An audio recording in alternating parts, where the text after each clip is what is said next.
Welcome to the summer series of book talks sponsored by the Harvard Radcliffe Institute. I'm Sarah Bleich, the faculty director of Radcliffe's social science program. I also serve as the vice provost for special projects. You all are in for a treat today. We are going to hear from Dr. Jarvis Givens. We'll be discussing his book called School Clothes, a collective memoir of Black student witness. Dr. Givens is a professor at the Harvard Graduate School of Education and a faculty affiliate in the Department of African and African American Studies here at Harvard University. He studies the history of American education, African American history, and the relationship between race and power in schools. Dr. Givens received a number of awards for his first book, titled Fugitive Pedagogy, Carter G. Woodson and the Art of Black Teaching, including the 2022 Outstanding Book Award from the American Educational Research Association. School Clothes, which is the focus for today's book talk, challenges the stereotypes that Black students are problematic or troubled. It centers the stories and voices of African American youth to tell the history of Black education in the United States. The book features well-known Black political and intellectual figures as students in primary and secondary school, including Zora Neale Hurston, Ralph Ellison, Mary McLeod Bethune, Malcolm X, Angela Davis, Senator John Lewis, Ralph Ellison, and many others. You will not be surprised to hear me say that a lot of praise has been heaped on the book we're going to discuss today. Let me share two of my favorites. James Anderson, the author of The Education of Blacks in the South, 1860 to 1935, said that School Clothes is a must read for anyone seeking to understand and educate Black children.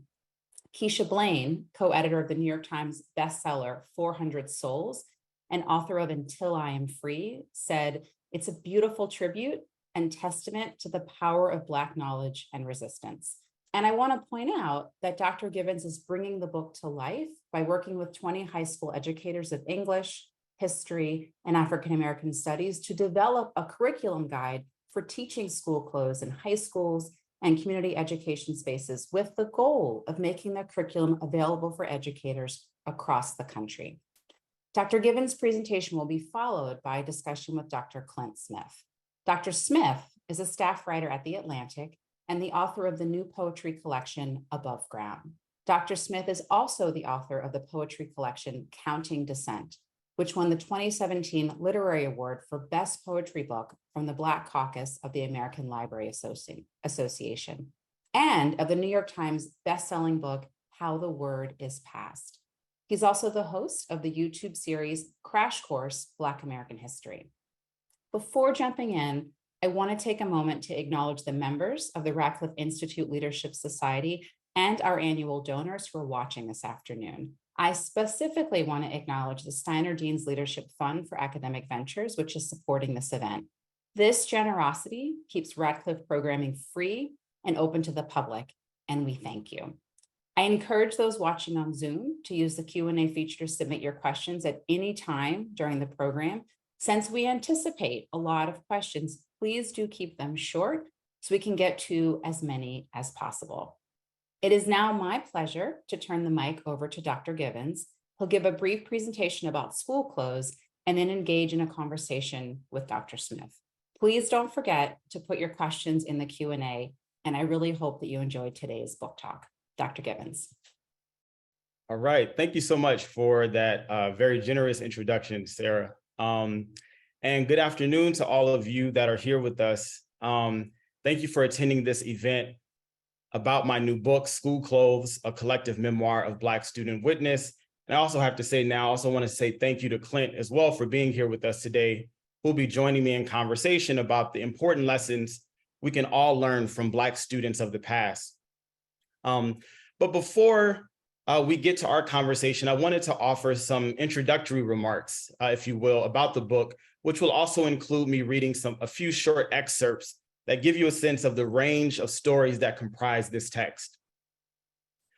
And to do that, I thought it was important for me to start by telling you a little bit about how I came to this work, how I came to this project about Black student witnessing. When writing my first book, it was a student perspective that led to my conceptualization of fugitive pedagogy and my assembly of a fugitive archive of Black teaching. As a 16-year-old student in 1932, Jerry Moore witnessed his teacher, Miss McGee, secretly reading to her students from Carter G. Woodson's book on the Negro, as he put it, as it rested comfortably in her lap.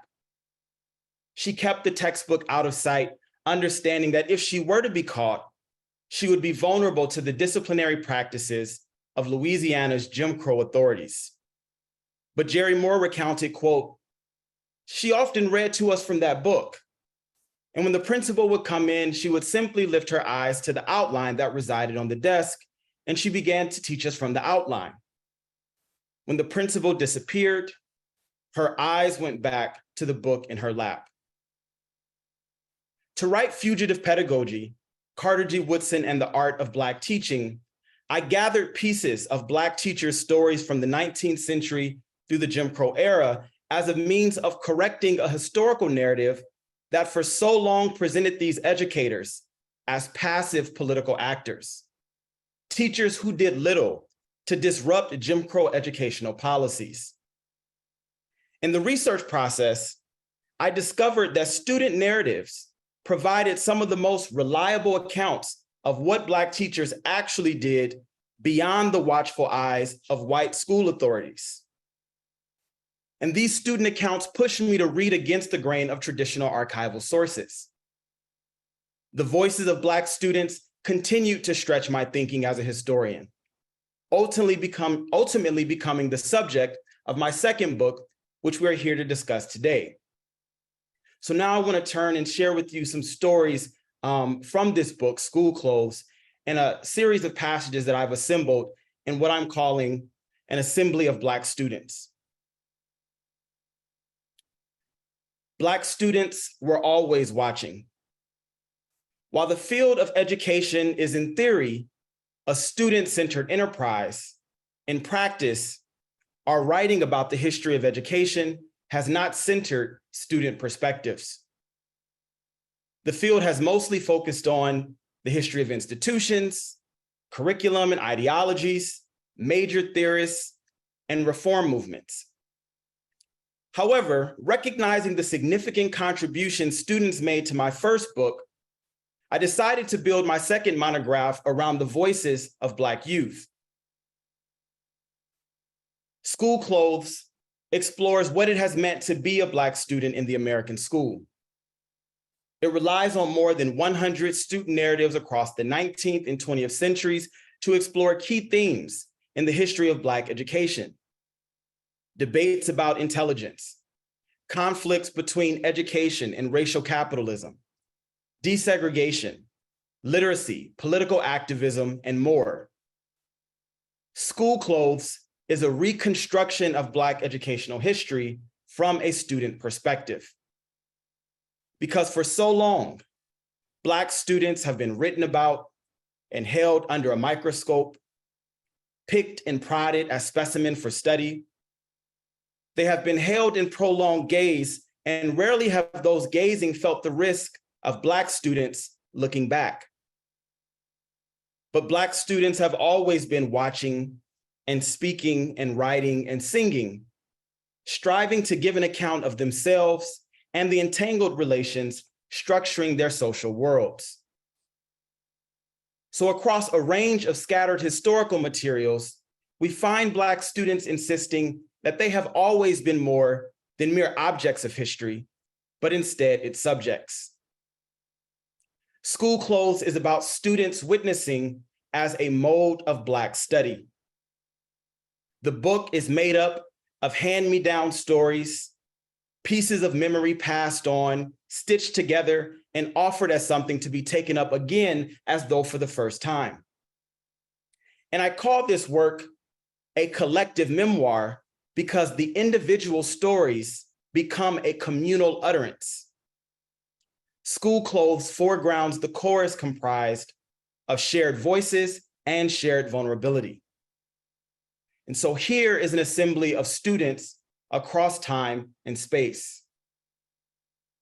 A poem on slavery, written in 1828 by George Allen, a 12-year-old student at the African Free School in New York City. George handed in a written assignment that was so striking, the white schoolmaster questioned its authenticity and subsequently required George, whom he described as, quote, a very Black boy of pure African descent, end quote, to produce a piece of poetry on any subject he pleased. The schoolmaster proceeded to lock George in a room for 30 minutes, forcing him to prove his ability. A ritual of validation resembling the trial of Phyllis Wheatley, an enslaved girl who became the first African-American and female to publish a book of poetry in the United States. In 1772, Wheatley would be forced to stand trial before a panel of 18 of Boston's most distinguished men, nearly all of whom owned slaves, to prove her intellectual capacity. And it's important to note that such exams were always about more than proving their individual intelligence, but instead the assessment of an entire race. A song, Lift Every Voice and Sing, written by school principal James Weldon Johnson, but sung publicly for the very first time by 500 Black students in the year 1900. The song spread across the country, eventually becoming the Negro national anthem. But as Principal Johnson explained, quote, it was the school children of Jacksonville who kept singing the song. Some of them went off to other schools and kept singing it. Some of them became school teachers and taught it to their pupils, end quote. This song is a cultural artifact embodying the migration narrative of Black pedagogy, one where generations of Black students are vessels ensuring its survival. A memoir by Ida Mae Holland of Greenwood, Mississippi, a child of the 1940s and 50s who describes white education officials shortening the Black school year calendar to ensure that the hands of African-American children were available to pick cotton. Ida Mae also recounts exchanging lurid stories in the bathroom with classmates about things they witnessed while working as domestics in the homes of white families. She details the distinct vulnerabilities Black girls experienced in such places, a kind of race and gendered violence that she knew all too well. As another student from this period emphasized, Black families' awareness of such stories increased their fervor for education, writing, quote, they wanted for us emancipation from ditch digging, the wash tub, the domestic service and menial labor in general, end quote.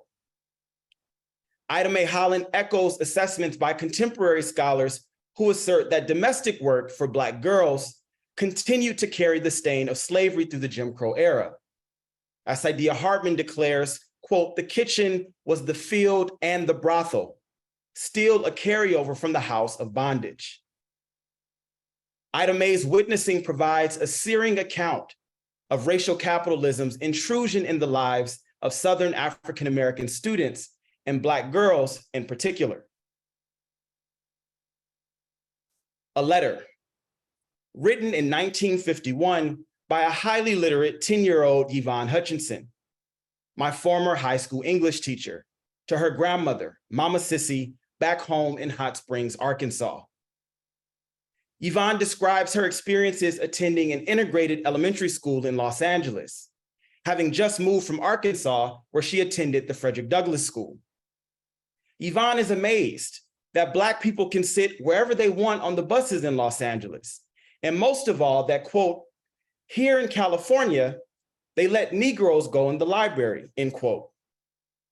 She also details with great joy seeing an issue of Jet magazine for the very first time, declaring in her letter to Mama Sissy that, quote, all the people in it are colored, and most of them are real famous people, like that one singer, Nat King Cole, and that boxer, Joe Louis.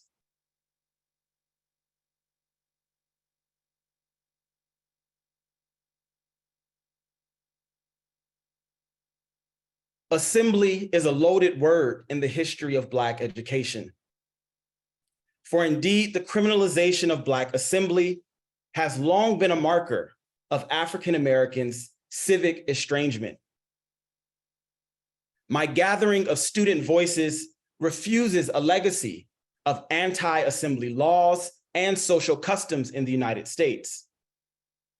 Such prescriptions anticipated anti-literacy laws, which criminalized Black education. For instance, colonial Virginia established its very first anti-assembly law in 1723. This became a state law in 1804, and it was later revised in 1819 to explicitly prohibit, and I quote, meetings or assemblages of slaves at any school for teaching them reading or writing, either in the day or night, end quote.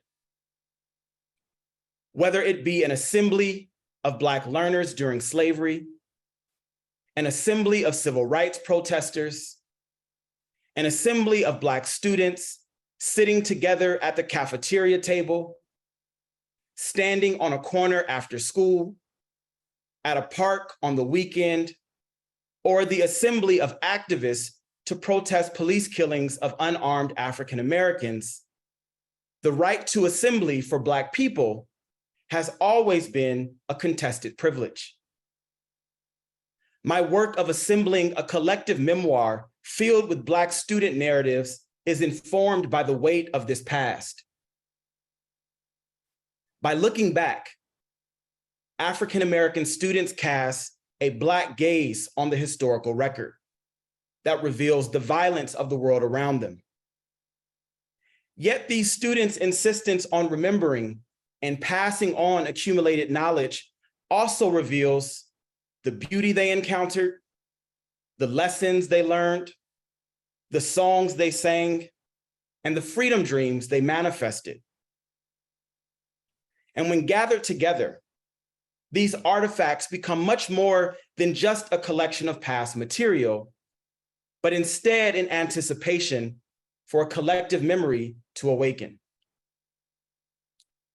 And I'm going to end my comments there because I just wanted to share a few excerpts from the book. But at this point, I want to invite Clint to join me in conversation, both to offer his reflections and thoughts on the book, but also questions that stood out for him as an opportunity for us to engage in dialogue, but also looking forward to hearing questions that you all have as well about the text. Jarvis, thank you so much for that wonderful introduction to the work. As someone who has read the book, which is excellent, which is brilliantly done, which is a wonderful sort of addition to the Dr. Jarvis Gibbons canon that we are building, is building off of fugitive pedagogy. It's an incredible book, and sometimes with these virtual events, people can say like, oh yeah, I'm going to tune in for the event, and like I'll open the tab and I'll get the book later. Don't wait. I want you to click on the link, get it now, buy it now immediately so that you know that it's coming. It's a really important contribution to the body of work and the body of literature on young Black people. And as Jarvis says, I was struck when I was reading it by how I hadn't realized that I hadn't read books. You know, I got my PhD at the Graduate School of Education, where Jarvis now teaches, and have thought a lot about the education of Black children. But didn't realize until I read this book that I hadn't read enough or as many texts or hardly any text that centered the voices of young Black people, of Black children in the ways that this book did over the course of history. And I love the way that you talk about it as a chorus, because that's what it felt like. It felt like a sort of intergenerational chorus where I could hear, you know, folks in Phyllis Wheatley talking to the folks of the Civil Rights Movement, where I could hear people, you know, students of 2010 seeing how, you know, or 2023 seeing the sort of similarities and being able to put their experiences in conversation with the students of generations that preceded them. So it was really well done. And one of the things that you start the book off with is this conceit of the veil, which is a sort of common idea in the sort of intellectual tradition of Black thought. But could you sort of unpack what you mean by that? Because you both use the veil in a way that is building on the history in which it is used through the sort of history of African American thought, but also you add a layer of complexity to it that speaks directly to a lot of the themes that you're bringing up here. Could you sort of unpack what the veil is and why it felt important to start with that? Yeah, absolutely. Well, first of all, thank you for those very generous comments and reflections that you offered on the text, and also, talking about the kind of echoes that we hear from the voices of these kind of past students. And when we think about the contemporary experiences of young Black folks, because I was definitely in the back of my mind as I was writing and crafting a lot of the narratives in the book. This story about the veil is one that's really, it's special, and it's important to all folks who study kind of Black life and culture, because W.B. Du Bois' Souls of Black Folks is a canonical work in Black studies, and making sense of kind of like the sociological experience of Black life, but even thinking about Black history. But for me, it was particularly important. And I should say that the metaphor of school clothes is in many ways an extension of what Du Bois offers as the veil in the book, right? Mm-hmm. So because I wanted to write about Black student experiences living on the Black side of the color line, right? This place from where Black folks have been forced to look out into the world because of the history of, racial chattel slavery, Jim Crow segregation, and a hyper awareness of the fact that Blackness and Black folks are continuously othered in society, right? And so we're forced to see perspectives of ourselves that are coming from without. But that the story of the veil was really important for me because before I'd ever read W.B. Du Bois and Souls of Black Folk, I attended a small Black parochial school in Compton, and one of my middle school teachers, who was also the principal of the school my entire life, she's a Black woman from Louisiana, and she used to tell us all sorts of stories from her childhood growing up. But she was born with a caul, right? Which means that part of a child born with a mask over their face, essentially, which is also referred to as a child being born with a veil. And she would tell us these stories that she grew up learning about what it means, what children who were born with the veil were expected, certain gifts that they were expected to have, that they can anticipate kind of bad things before they happen, so on and so forth. So I remembered her telling me this story, but then my very first class as a freshman, my very first African-American studies class, we're reading Souls of Black Folks, and I'm reading Double Consciousness, and then I'm reading about Du Bois referring to the caul or the veil. And immediately the story from my teacher from elementary and middle school became the context for me to actually understand that metaphor that Du Bois was putting forward. In that moment, it became really important for me to recognize that so much of the knowledge that I accumulated as a Black student, being taught by Black teachers, but being taught and immersed in Black culture, was a very important resource when it came to how I interpreted information in the historical archives about Black life. That, in addition to the fact that Du Bois's, theory of double consciousness is so foundational for understanding how Black people have to navigate the world, with this hyper awareness of how anti-Blackness structures the world that they're navigating, and constantly aware of the way that other people are viewing them, right? And so Du Bois is saying that because of this awareness, Black folks kind of move through the world and they're kind of looking out from this veil. And I found that to be particularly poignant for thinking about Black students' experiences, because the veil descends for many people, right? That barrier descends for many people in the context of education, right? And the stories that they learn about education, or the stories that they learn about, certain groups of people who are and are not worthy of particular kinds of education, if we're thinking about the historical context and even the contemporary moment as well. So the language of the veil became very useful for connecting Du Bois's theory of double consciousness and what he put forward in Souls of Black Folks to this history that I wanted to write about Black students, because it's also naming the interior life of Black people, the interior life of Black people living and striving within the veil, right? And this was a book where I wanted to privilege not what other people said about Black students, but I wanted to privilege what they said about themselves, right? So not an external gaze, but a narrative that's coming from the inside out. And so the veil and the language that it offered was helpful for grounding the text in that way. And it also allowed me to reflect on that, my own kind of, story of coming into African-American studies and how it connected very personally with my own early education. Yeah, and speaking of that, how did you decide to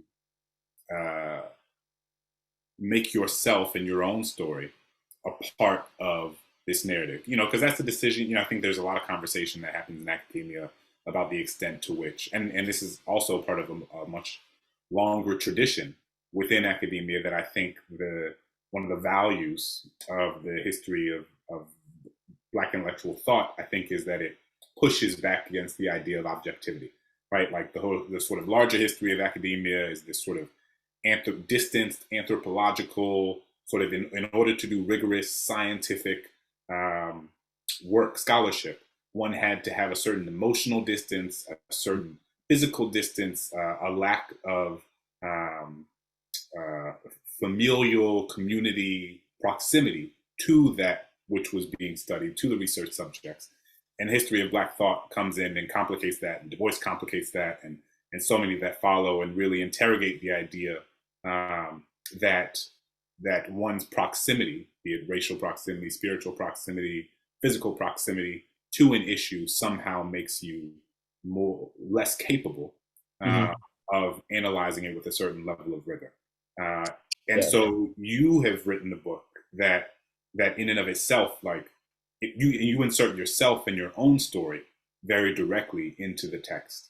And I'm curious about how you made that decision to do so, and if there was any point at which you were like, oh, actually, I just want to, like, you know, I'm going to keep a certain level of perceived distance, or I guess how you decided to insert yourself and your story and your own teacher and the conversations you all were having in this living room into this story in a way that I thought was so brilliant and added so much emotional texture to the text. But I'm curious about the process of making that decision. Yeah, I appreciate that question. And, you know, in many ways, it also, that approach is something that came out of the first book as well, where I don't say anything about my own experiences. I mean, that text is, you know, it's very kind of, you know, disciplined in terms of it just focusing kind of on the past history, my analysis of the kind of archive. But when I was in the process of doing the final revisions for the book and I was getting feedback, actually a good friend, collaborator, and colleague of mine, Imani Perry, pushed me to think about why I was asking certain questions about how Black teachers had been represented in the historical record. That story, that opening story that I began with the student witnessing his teacher do something, really witnessing his teacher navigate the constraints of Jim Crow education in this Black segregated classrooms.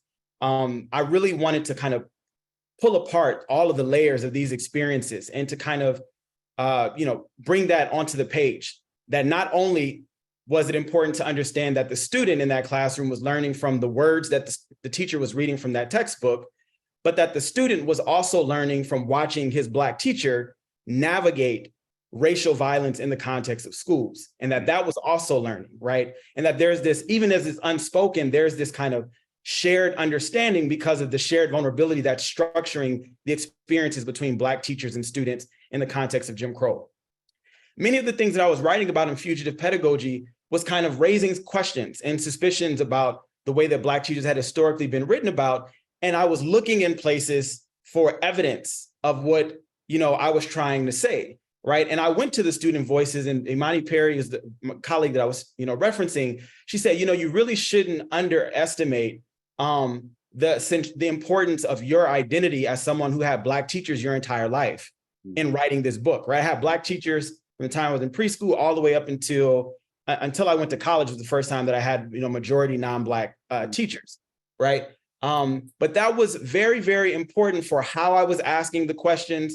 And it's not that I was relying on my personal experience in excess, but understanding that it was an interpretive resource. In the same way for this book, right? As I'm reading certain narratives, you know, about Black students from various different historical periods, there was no way for me to be completely removed from that experience, because there's so much resonance between Black students coming into an awareness that coming into this double consciousness, if you will, as they're encountering resistance and barriers to their education, or as they're having to learn important aspects of Black history that, you know, raise their consciousness in a particular way. There was no way for me to remove my own personal experience from that story. And what I was trying to say is that, I needed to kind of place myself in that tradition, because in many ways, the scholarship that I'm producing, my work as a Black intellectual, right, is an extension of a history of Black students trying to think otherwise in the world, right? There's no way for us to make sense of the Black intellectual tradition, which I'm a part of, without making sense of the history of Black student life that precedes any of the kind of things that we celebrate about Zora Neale Hurston or Martin Luther King Jr., right? Or W.B. Du Bois, right? When Du Bois conceptualizes the veil, it's a classroom encounter in Souls of Black Folks. When he talks about this integrated school that he's attending in Western Massachusetts, where his white classmates start to treat him differently, that he uses that personal encounter of his to conceptualize the veil to frame the souls of Black folks, right? So in my mind, as a Black studies scholar, Du Bois offers a model for why it's important to think about the relationship between one's own experiences as a Black person and the questions that we're asking to produce knowledge. It doesn't mean that we only rely on our personal experiences as a site for theorizing, right? But it is a resource, and there are ways that we can kind of bring it into the room and into our work to ask better questions and to ask more informed questions that have immediate relevance to real people, right? Like ourselves and the people that we love. I think that's brilliantly put. And I think that you gave really excellent examples of the ways that your positionality, having been like both your positionality and that of Du Bois's, shaped the way that each of you wrote and framed your text, right? Like your conception of this book of fugitive pedagogy is inevitably tied to your experience of having had Black teachers, singularly having had Black teachers until you were in college. Du Bois's conception of double consciousness is intrinsically linked to his experience of having gone to this integrated school and having had this experience with this little white girl who didn't want to accept his Valentine's Day card, or if I'm remembering correctly, and the sort of how that moment was sort of representative of a larger sort of cognitive dissonance he experienced at this integrated school, which leads me to my next question, which is, part of what you talk about is, you talk about the experience of the early educational experiences of Black folks, both in the South who were enslaved and Black folks in the North who were free. And one of the things you talk about, and you really outline so wonderfully and importantly, I think, in ways that I don't know that everybody's conscious of, the fact that it was Black folks who led the effort for public education to be a sort of public communal good in this country after the Civil War. But even thinking about before the end of the Civil War, I'm thinking about free Black folks who were in the North. And you talked about how how that was another example of a sort of cognitive dissonance, because the sort of freedoms and opportunities that they were fighting for, which were represented in part by integrating into a set of systems and institutions that they were previously excluded from, how the integration of those folks into those systems, so like free Black folks sending their kids to school with white people, created how hard it was, right? And how you give an example of Frederick Douglass, who I think took whose daughter was in an integrated school, and then he took her out of that integrated school because her experience was so horrible. And so there's this tension where that which you are fighting for, right, which is access to a certain set of opportunities and institutions via public policy, you get access to those institutions, and then there becomes a question of, are you actually better served in those institutions than you would be in institutions of your own making, so to speak? And I think that there's much more to say about like resource allocation and all that kind of stuff, which is, there's a long sort of centuries long history of that. But I'm wondering if you can speak a little bit about that cognitive dissonance, right? The efforts of Black folks to, the experience of Black folks integrating schools, and in addition to the experiences of Black folks sort of building their own institutions,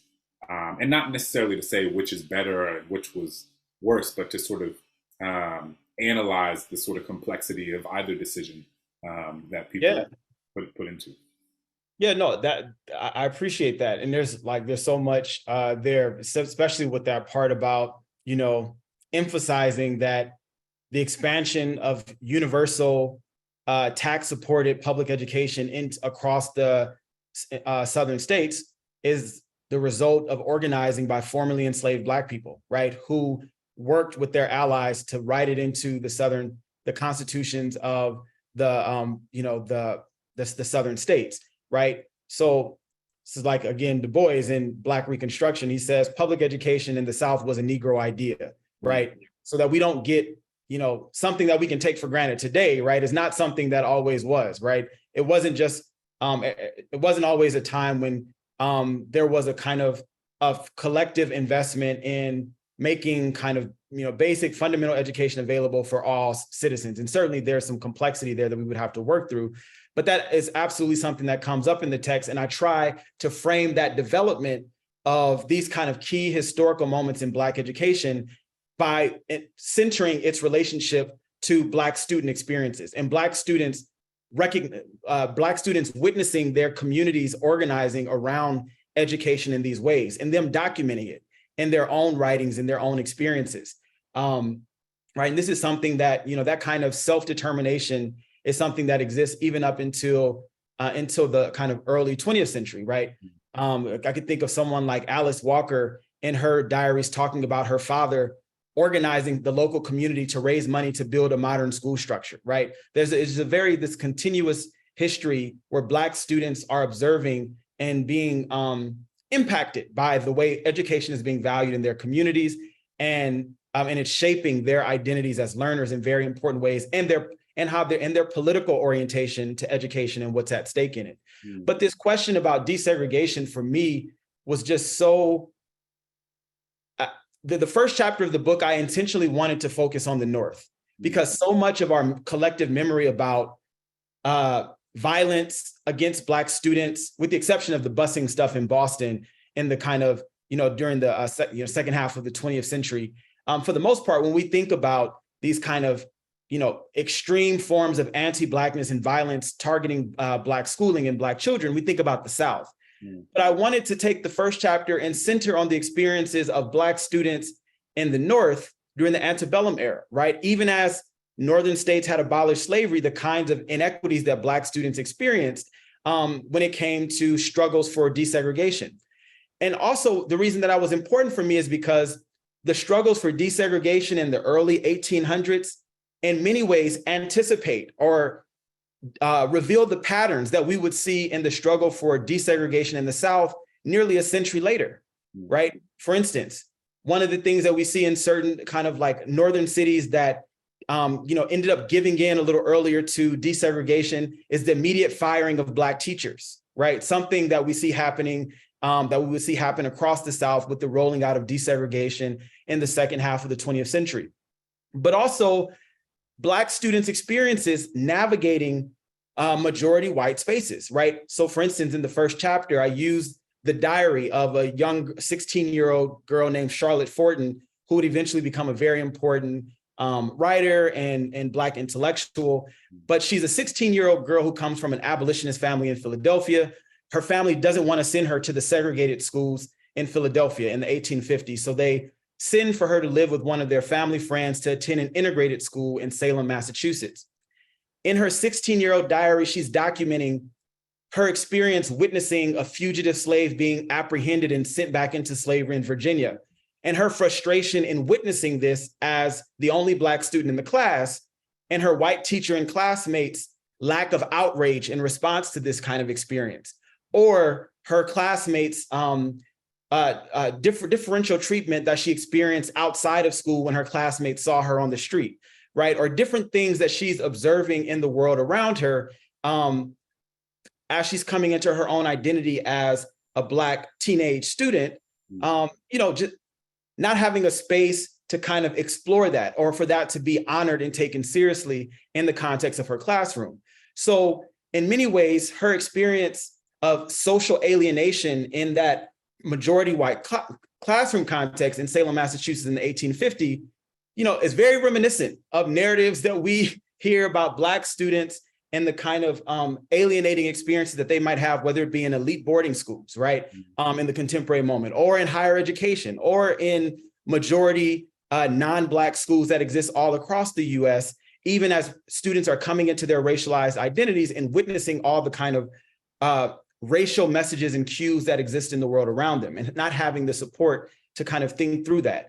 So there were a lot of similarities between these early struggles around desegregation, both the personal experiences of the students, but also the ways that communities organize. I was also shocked to see that after realizing the way that Black students were being treated in schools in places like Boston and Hartford, Connecticut, that the Black communities decided, and this is in the early 1800s, decided that they didn't want their children to go to those schools, and they demanded separate Black schools. So seeing this back and forth in these shifts in terms of shifts in Black political strategies to act to gain meaningful education was something that was very instructive to me. And that was important to kind of, paint this as a national narrative, not just a story about the terrible things that happened in the South, right? Anti-Blackness in education is a phenomenon that's national in scope. It's not a regional phenomenon. And this intergenerational narrative of Black students are a testament to that.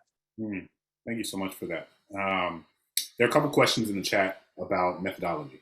And so I'm wondering if you can speak a little bit about how you found a lot of these voices, and how you made decisions about what voices to include and what voices, because I think one of the things you do well is you both very intentionally include the voices of people who go on to be very central in the sort of landscape of Black intellectual thought, right?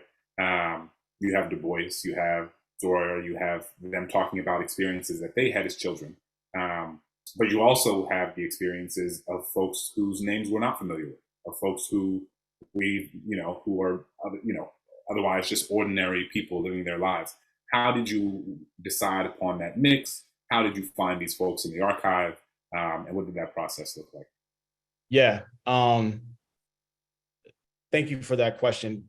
One of the main things, so when I decided that I was going to do this book, and it grows out of the last chapter of my first book. So the last chapter of my first book is all focused on the student perspectives of Black teachers in their teaching of African-American history and culture in schools, but also things that Black students remembered their Black teachers doing, is the last chapter of the first book. And then I decided that I wanted to branch out, because Black students documented a lot more than just what they remembered their teachers doing, but they documented so much about their developmental experiences, really, like they're coming into consciousness, their identity formation process, especially with some of the kind of sources that are produced while they're students themselves, right? So things like, I'll put a pin in that and say a range of sources. I decided that when I was writing this book, I wanted to seek out any set of sources that would allow me to get access to Black student experiences, whether they be written in real time or a kind of like autobiographical accounts and memoir accounts, like reflecting back on their student experiences. So reading lots and lots of Black autobiographies, both, well-known autobiographies, but also, less known, less common or less well-known autobiographies, oral histories, school yearbooks from the time periods that I'm writing about, letters that are written to different people that I encountered in different archives as I was looking for, historical documents related to Black education for my first book and the second book, things like that. The diary of Charlotte Fortin, right? This is a diary of, that was a part of Charlotte Fortin's personal papers, but it's her diary from when she was a 16-year-old girl, right? So essentially any historical source where we have first-person accounts about Black student experiences, and kind of pulling those things together, and then doing a sort of, and I didn't do like a formal kind of coding process, but with my own kind of historical analysis, reading and kind of reading through and, again and again, these texts, and thinking about the themes that are emerging, right? Knowing that I can't create an encyclopedia. My goal was not to create an encyclopedia of every single student perspective that I came across to include in the book, but I wanted to pull out very important themes, right? The theme about, the deeper meaning of kind of Black literacy, right? Historically, and in the 19th century and up into the 20th century became very, very important. Thinking about the kind of political education that Black students experienced across time.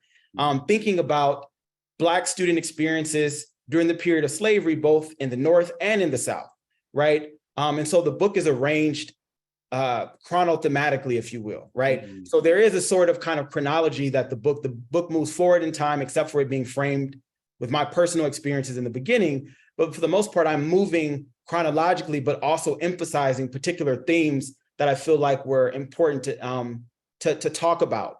So essentially, my approach to using these student sources, it wasn't to say Ida Mae Holland tells us exactly what happened in 1955 in Greenwood, Mississippi, right? It wasn't about the facts of the story, but it was about the kind of themes and the stories that emerge across these collection of student narratives, right? That bringing them together really help us emphasize things that get at these kind of universal aspects of Black student experiences across time and place. Black students witnessing racialized violence, right?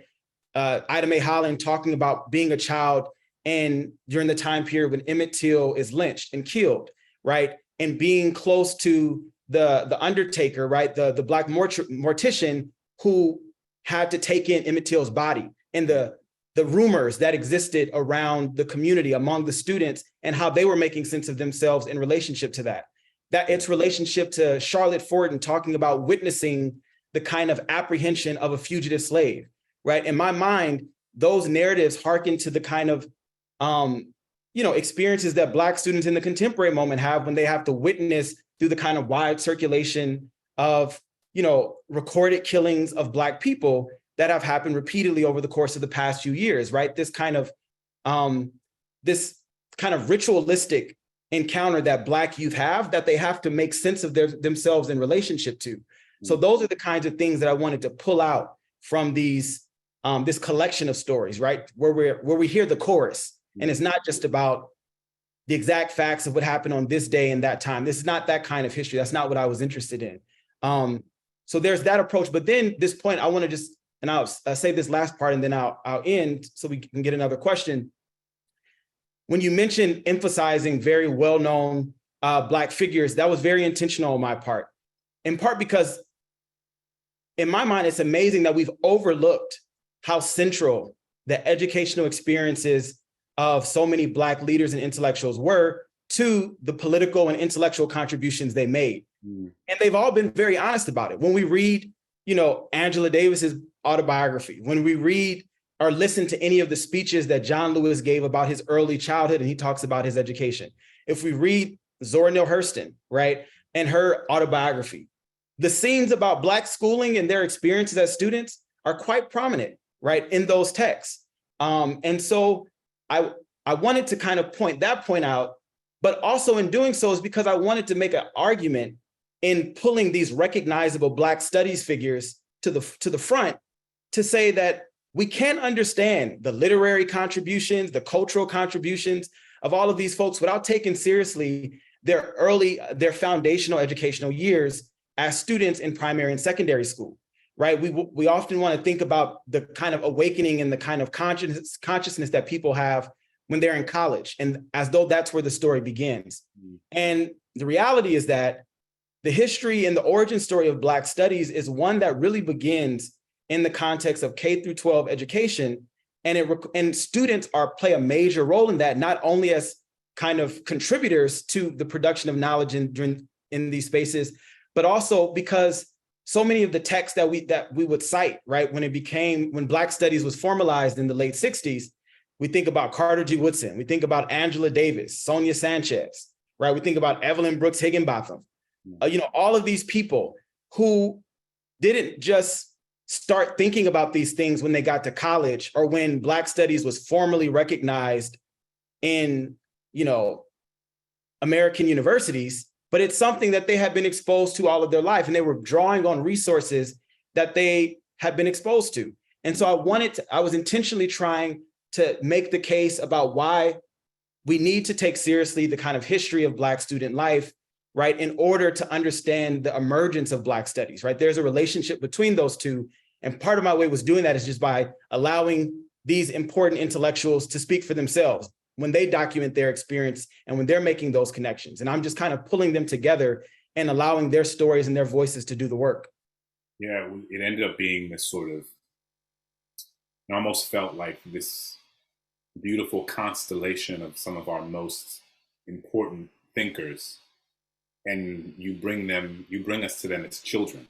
And it's both incredibly moving because we are seeing like young Malcolm, young Zora, young Du Bois, and all these younger iterations of these people who we are so central to our understanding of this country and of ourselves. And then there's also a level of angst because we see how so often the experiences of trauma or experiences of these like hugely sort of negative experiences shaped their understanding of themselves and how they had to work through that over the course of time. It was really, really fascinating. Something that people are asking about in the chat, a couple different questions, is your thinking about what's happening in Florida right now, and your thoughts sort of broadly on what's happening in Florida, but also how your book connects to maybe some of the things happening in Florida with regard to, the state standards around, around slavery, but also what Florida is doing more broadly with regard to education and how that reality is in conversation with some of the things you bring up in your book. Yeah, absolutely. Thanks for that question. And, so when my first book came out in 2021, it was a lot of this stuff was unfolding, right? I was not thinking that stuff was going to be happening when I first wrote Fugitive Pedagogy, and then School Closed is like a direct extension of that. Even as it's one, the first is focused on teachers, the second is focused on Black students. But in many ways, what we see happening right now is really is quite consistent with the much longer history that we see documented in these texts that Black students accounted for in terms of, the meaningful parts of Black education that Black folks were able to get in the context of Jim Crow was in many ways the kind of access that was created because of Black teachers intentionally teaching against the grain, or because of Black communities finding ways to kind of navigate and kind of and disrupt these kind of policies and structures that are being put in place to continue to create an extension of the barriers that have always existed in Black education when it comes to Black education, right? So for me, I see Florida as what's happening in Florida and many other states as well as quite consistent with that longer history. And one thing that's important to emphasize is that, before the kind of recent wave of anti-CRT or critiques on African-American studies and ethnic studies and LGBTQ studies in schools that we see happening right now, the period of diversity, equity, and inclusion initiatives and stuff, that was a very short period of time in the longer history of this country, right? In the longer history of educational policy and of education policy, right? We can look to debates in the early 90s around when folks are trying to create a national kind of set of standards for social studies education, and they're not able to do it because of the response and the critiques of the multiculturalists at the time period trying to politicize education, right? So the stuff that we see happening now is a part of this much longer history of violent white resistance, right, to efforts to kind of create more space for multiple claims and multiple, claims on what it means to be human and on human experience to be included in the foundation of knowledge, right? And that's something that I think is not just unique to the United States either, but it's actually a quite old, it's a fundamental kind of challenge and tension in human experience. There's a quote from Toni Morrison that Toni Morrison actually gives in the early 90s in response to those debates around people trying to politicize education that resonates with the current moment. And she says, "Nothing has been so fought over as our approach to knowledge and its parameters. Nothing has been so fought over as our approach to knowledge and its parameters. And what Toni Morrison is saying there is that conflicts around what constitutes legitimate knowledge, whose perspectives get to shape and frame histories and narratives and literature, and the formal curriculum, the official curriculum, the legitimate curriculum is a part of the way power in the social world is always embedded in education and is always embedded in the system of knowledge, right? And this is a kind of tug of war in human experience that we see across context, whether we're talking about issues around what the language of instruction is, when we're talking about the experience of, indigenous folks have been raising these questions for years, policies that require education to be taught in a particular language, which leads to the kind of denigration of indigenous languages, both in the US, but we can go to sub-Saharan Africa, right? People like Ngugi wa Thiong'o, the kind of African, writer and playwright, talking about the bastardization of African languages through colonial education policies that only allow for formal education to be taught in colonial languages, right? So essentially what I'm saying is that what's happening in Florida is particular when it comes to kind of social studies curriculum, education around race, and that particular set of social problems in the world that we live in, but it's also reflective of a larger universal tension about power in education that we have to constantly remind ourselves of. And this is the current iteration of it, is what I'm saying. And teachers and students have to be taught to have that kind of conceptual clarity about education as always being something that's political in that way.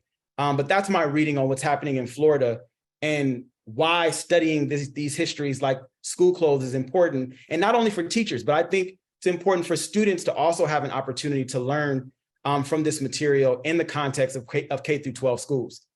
Absolutely. So we only have about a minute left. So as quickly as you can, I do want to give you an opportunity to just mention the resource that you've created for teachers who that might be helpful for those who are interested in teaching your book. Absolutely. I appreciate that. So the past few months, I've been working with a group of 20 high school English, history, and social and African-American studies teachers to develop a teaching guide for using school clothes in high school contexts. And I believe that the folks at Radcliffe can share a link to that if folks want to learn more, because we're going to be partnering with teachers who are going to be teaching the book next year. So if you want to possibly teach the book, you can use the form that'll be shared in the link. But thanks for bringing that up, Clint. Absolutely. Everybody, please go get this book. Click on the link right now. Don't waste a second. Get it come to your house. Thank you, Jarvis, for this really important work. Thank you, Dr. Smith. Thank you, Dr. Givens. This brings us to the end of today's program. Really want to thank Dr. Givens for an excellent presentation and both of you for a very thoughtful discussion. And for everyone who was listening, really appreciate all of your terrific questions. Today's program has been recorded and will be posted on the Radcliffe website in about a week. For information about upcoming Radcliffe programs, including 2 more virtual book talks with other Radcliffe authors this summer, and to see videos of past events, please visit radcliffe.harvard.edu. Thank you again for joining us today and wishing you a wonderful rest of the afternoon.